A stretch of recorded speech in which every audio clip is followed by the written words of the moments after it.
सूरज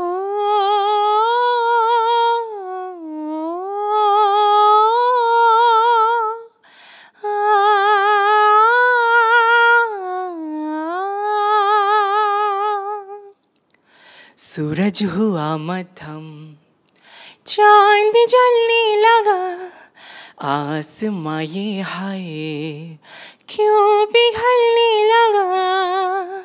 मैं ठहरा रहा, ज़मीं चलने लगी,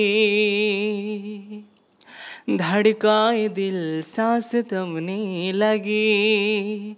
हाँ, क्या ये मेरा पहला पहला प्यार है साजना, क्या ये मेरा पहला पहला प्यार है। আরএফএল ওয়ারড্রপ, প্রিয় সব পোশাক যত্নে থাকবে আরএফএল ওয়ারড্রপে। প্রায় 1টা বাজে আমাদেরকে ঢুকতে দিল ওখানে। 900-1000 মানুষের সিরিয়ালে আমরা দাঁড় হলাম। আমার বাংলাদেশে আসার পর তো কোনো বক্তব্য নাই, সবসময় চুপ ছিলাম। আমি এতদিন অবধি চুপ ছিলাম। আমাকে মেনশন করে করে লিখতেছে, আলামিন তুমিও তো গেছো, তোমার তো কিছু দেখছি না। জলাটা কি নিয়ে, ওর গান নিয়ে না, ওর গাওয়া নিয়ে না, কিচ্ছু নিয়ে না, ওই নিজের একটা অস্তিত্ব নিয়ে। 900-1000 মানুষের সিরিয়ালে আমরা দাঁড় হলাম। এরপর একজন একজন করে যখন যাচ্ছিল, এরপর আমাদের সিরিয়াল আসলো। তারপর আমরা যখনই ওরা আমাদেরকে বললো যে আধার কার্ড দেখাও, তখন আমাদের কাছে তো কোনো ইন্ডিয়ান কোনো সিটিজেনের বা আমরা সিটিজেন না। তো আমরা বললাম যে আমাদের কাছে তো আধার কার্ড নাই, আমাদের কাছে পাসপোর্ট আছে, আমরা বাংলাদেশ থেকে এসেছি। তখন ওনারা বললো যে ওখানকার স্টাফরা, নর্মাল যে স্টাফগুলো, ওরা বললো কি आप लोग इधर खड़ा हो जाइए, हम थोड़ी देर बाद आपको মানে জানাচ্ছি। আমি অন্তু, আমার ফ্রেন্ড, আমরা 3জন একসাথেই ছিলাম। আমরা 6 দিন একসাথে ছিলাম, 1 দিন বাদে, 7 দিনের মধ্যে 1 দিন বাদে আমরা 6 দিন একসাথে ছিলাম। তারপর আমরা সকাল 7টা বাজে গেলাম। তারপর আমরা 11টা অবধি ওয়েট করছি ওখানে। ওয়েট করার পর এরপর দেখি মানে মনে হচ্ছে না যে আমাদেরকে ঢুকতে দেবে।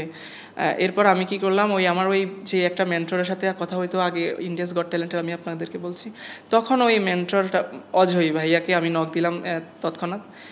তো উনি বাহিরে এসে আমাদেরকে এভাবে হাত দেখালো। এরপর আবারও 1 ঘন্টা শেষ হয়ে গেল, 12টা বেজে গেল। এরপর আবার নক দিলাম। এরপর উনি মানে বাহিরে আসলো, এসে আমার সাথে কথা বললো যে সমস্যা নাই, তোমাদের ব্যাপারে কথা হয়েছে উপরে, তোমাদেরকে নিবে, টেনশন নাই, সিরিয়ালে দাঁড়াও, যেভাবে বলো ওভাবে করো, টেনশন নিও না।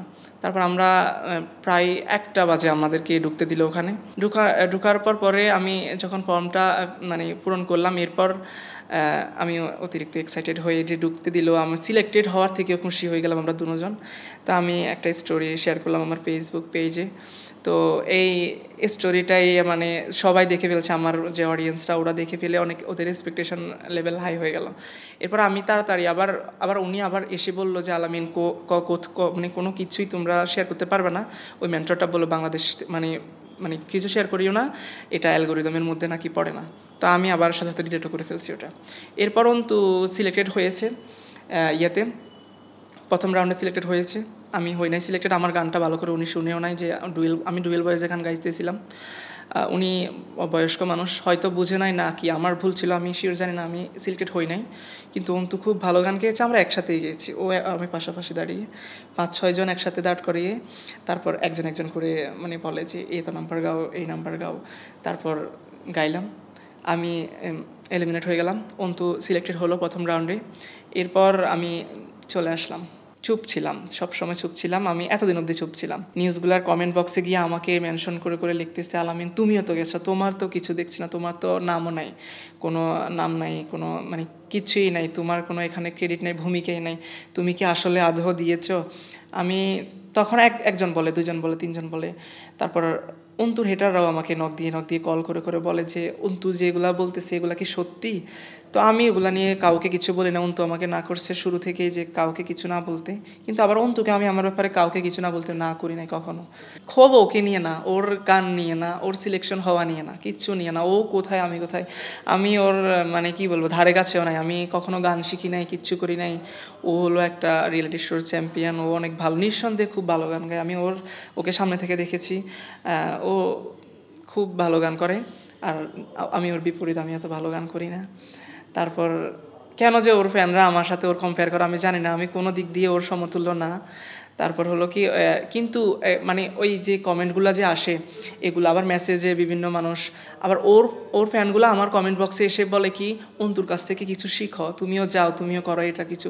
তখন তো আর মানে এবার মানে একটা জ্বলা শুরু হলো। সত্যি কথা, জ্বলাটা কি নিয়ে? ওর গান নিয়ে না, ওর গাওয়া নিয়ে না, কিচ্ছু নিয়ে না, ওই নিজের একটা অস্তিত্ব নিয়ে।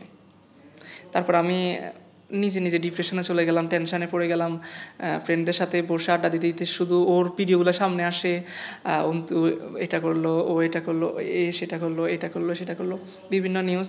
প্রত্যেকটা নিউজের আবার সেম লাইন যে একমাত্র একমাত্র একমাত্র। তাহলে আমি কে? ও তো জানে, ওর তো সব জানে, ওর সাথে আমি ছিলাম, আমরা একসাথে ছিলাম, একসাথে সব কিছু।